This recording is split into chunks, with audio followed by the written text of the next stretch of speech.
okay. He is. Timiziano is out of the car. For you watching at home, he is okay. He climbs over the roof and onto the tarmac. Yes, Timo still celebrating. What a legend. There he is. Win one, I promise, one day.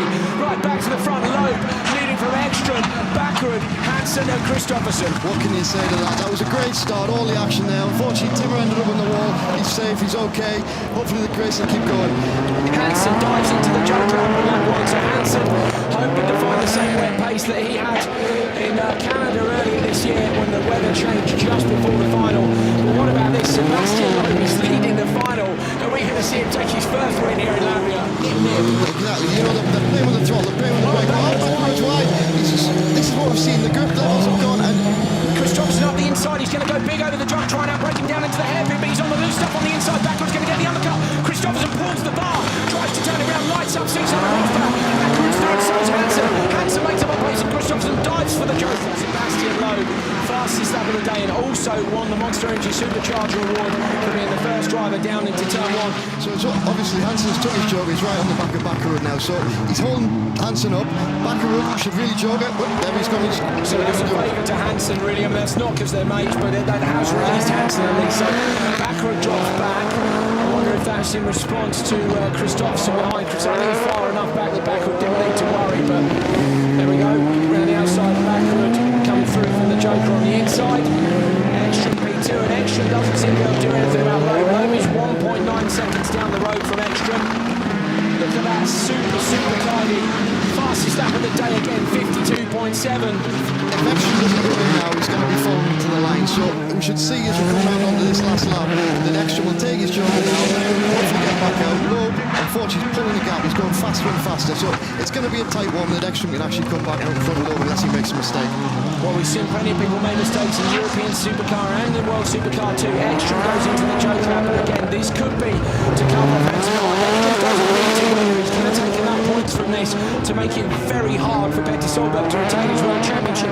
Could Ekström win it at Esther next time out when Audi have told him don't race DTM, go and win us a World Championship? He might win it in his second home in Germany, but I don't think he's going to win this one.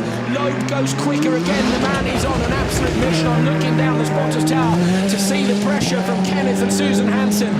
Kristoffersson's team are having a little chat together as well. Loeb over the jump. There's still a lap and a half to go.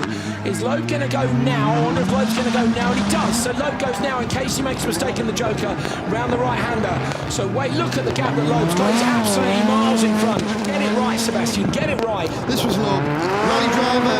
He hasn't had to actually race here. He's just literally set time. He's just pulled out every lap. It's been perfect for Loeb, as he hasn't had that car-to-car contact. Of course, he's learned a lot of racecraft in the World Touring Car Championship. We see him dive on the brakes and just catch the Peugeot. Round to the right-hander, and David, this as well. This is a good point to make here, as none of the drivers have been here. Loeb's been on the back foot everywhere he's gone this year. He's not been to any of the circuits. No one's been to this one. That's right, Andrew. Nobody's had any background data for the teams or anything. The drivers were fresh here this weekend.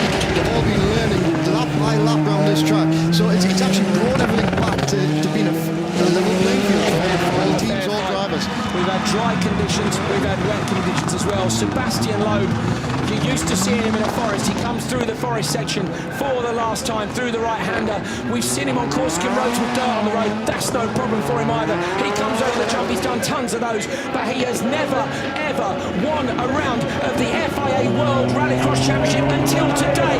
Loeb has smashed it. The 9-time World Rally Champion is a winner in another FIA World Championship discipline. He pitches the car into a donut right underneath the commentary position. Sebastian Loeb, you are a legend.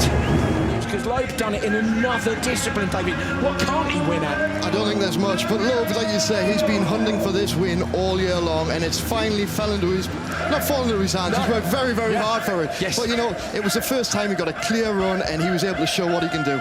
And he really did, because those lap times were absolutely incredible. 52.8, 52.7, 52.5. 3 laps in a row where he went fastest lap. Absolutely brilliant. Sebastian Loeb takes round 10 of the FIA World Rallycross Championship. With it, 8 championship points. Ekström is second, and that is going to be absolutely fantastic for his championship aspirations. Hansen in third.